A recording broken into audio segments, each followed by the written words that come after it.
Most learners think Italian has a dozen past tenses to memorize. Well, it doesn't. It has one pattern used over and over again. The trouble is, you're taught charts, endless charts. Trapassato, passato prossimo, future perfect. Beautiful names, but as useful as a Ferrari in Venice. You don't need their names, you need the mechanism. In the next 90 seconds, I'll show you the one pattern that creates every Italian compound tense without memorizing anything. If you can say one sentence, you can say all of them. Every compound tense in Italian works the same way. Auxiliary verb, past participle. That's it, the entire system. If you know how to say sono andato, then you know how to say sono partito, sono tornato, sono arrivato, sono uscito, sono caduto, and so on. The pattern never changes.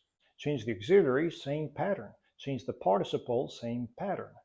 Italian looks complicated only when you focus on the names of tenses. Focus on the structure and suddenly it becomes engineering. Repeatable, predictable, reliable. Take the verb fare. If you can say ho fatto, then you can instantly build ho scritto, ho parlato, ho mangiato, but also ho dormito, ho vissuto, ho preso, and so on. Different verbs, same formula, auxiliary, participle. Like buttons on a coat. So don't waste energy memorizing 10 tenses with 10 names. Master one pattern.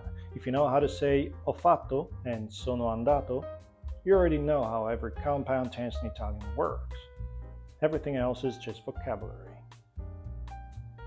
And once you think this is too simple to be true, that means you're finally doing it right. Law of least effort. This is Mr. Paoloni. Be well and speak well.